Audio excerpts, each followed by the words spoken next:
Telefone Amigo. Locução: Theo Oliveira.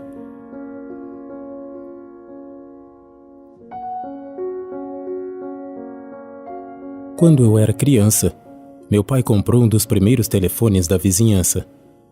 Lembro-me bem daquele velho aparelho preto, em forma de caixa bem polido, afixado à parede. O receptor brilhante pendia ao lado da caixa. Eu ainda era muito pequeno para alcançar o telefone, mas costumava ouvir e ver minha mãe enquanto ela o usava e ficava fascinado com a cena. Então, descobri que em algum lugar dentro daquele maravilhoso aparelho existia uma pessoa maravilhosa. O nome dela era Informação, por favor. E não havia coisa alguma que ela não soubesse. Informação, por favor, poderia fornecer o número de qualquer pessoa e até a hora certa. Minha primeira experiência pessoal com esse gênio da lâmpada aconteceu num dia em que minha mãe foi na casa de um vizinho. Divertindo-me bastante, mexendo nas coisas da caixa de ferramentas no porão, machuquei meu polegar com um martelo. A dor foi horrível, mas não parecia haver qualquer razão para chorar, porque eu estava sozinho em casa e não tinha ninguém para me consolar. E comecei a andar pelo porão chupando meu dedão que pulsava de dor, chegando finalmente à escada e subindo-a. Então lembrei-me o telefone. Rapidamente peguei uma cadeira na sala de visitas e usei-a para alcançar o telefone. Desenganchei o receptor, segurei-o próximo ao ouvido, como via minha mãe fazer, e disse: Informação, por favor, com o bocal na altura da minha cabeça. Alguns segundos depois, uma voz suave e bem clara falou ao meu ouvido: Informação. Então, choramingando, eu disse: Eu machuquei o meu dedo. Agora que eu tinha plateia, as lágrimas começaram a rolar sobre meu rosto. Sua mãe não está em casa? Veio a pergunta.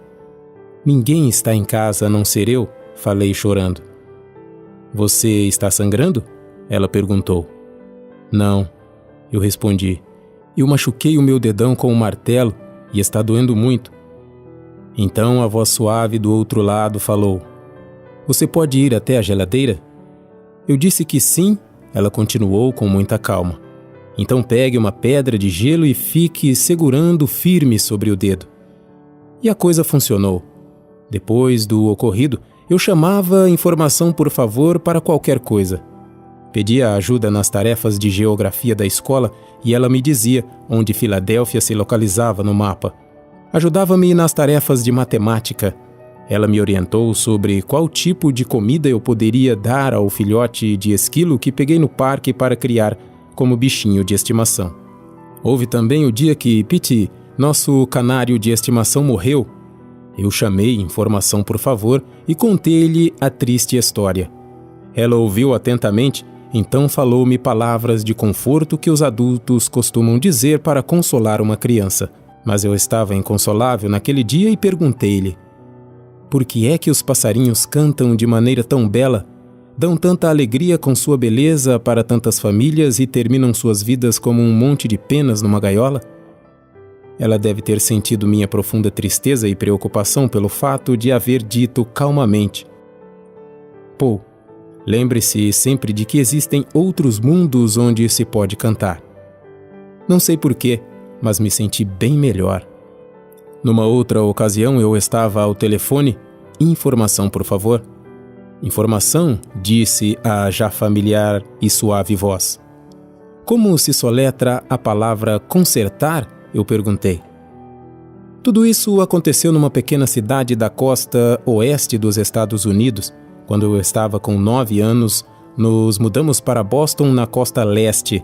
Eu senti muitas saudades da minha voz amiga. Informação, por favor, pertencia àquela caixa de madeira preta afixada na parede da nossa outra casa e eu nunca pensei em tentar a mesma experiência com um novo telefone, diferente, que ficava sobre a mesa, na sala de nossa nova casa. Mesmo já na adolescência, as lembranças daquelas conversas de infância com aquela suave e atenciosa voz nunca saíram da minha cabeça.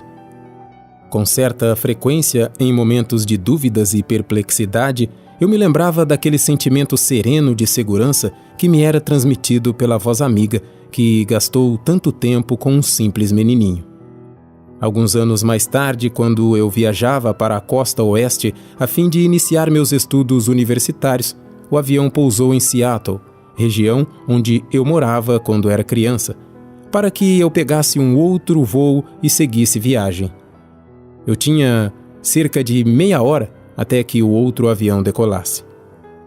Passei então uns 15 minutos ao telefone conversando com minha irmã, que na época estava morando lá. Então, sem pensar no que estava exatamente fazendo, eu disquei para a telefonista e disse: "Informação, por favor." De um modo milagroso, eu ouvi a suave e clara voz que eu tão bem conhecia. Informação. Eu não havia planejado isso, mas ouvi a mim mesmo dizendo: "Você poderia dizer-me como se soletra a palavra consertar?"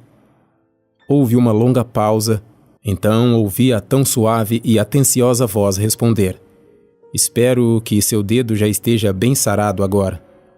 Eu ri satisfeito e disse: "Então ainda é realmente você? Eu fico pensando se você tem a mínima ideia de quanto você significou para mim durante todo aquele tempo de minha infância." Ela disse: "E eu fico imaginando se você sabe o quanto foram importantes para mim as suas ligações." E continuou: "Eu nunca tive filhos e ficava aguardando ansiosamente por suas ligações." Então eu disse para ela que muito frequentemente eu pensava nela durante todos esses anos e perguntei-lhe se poderia telefonar para ela novamente quando eu fosse visitar minha irmã. "Por favor, telefone sim. É só chamar por Sally." 3 meses depois voltei a Seattle. Uma voz diferente atendeu. Informação. Eu perguntei por Sally. "Você é um amigo?" Ela perguntou. "Sim, um velho amigo", respondi. "Sinto muito em dizer-lhe isso, mas Sally esteve trabalhando só meio período nos últimos anos porque estava adoentada. Ela morreu há 1 mês." Antes que eu desligasse, ela disse: "Espere um pouco. Seu nome é Paul?" "Sim", respondi. "Bem, Sally deixou uma mensagem para você. Ela deixou escrita caso você ligasse: 'Deixe-me ler para você.' E a mensagem dizia: 'Diga para ele que eu ainda continuo dizendo que existem outros mundos onde podemos cantar. Ele vai entender o que quero dizer.'" Eu agradeci emocionado e muito tristemente desliguei o telefone. Sim, eu sabia muito bem o que Sally queria dizer. Autor desconhecido.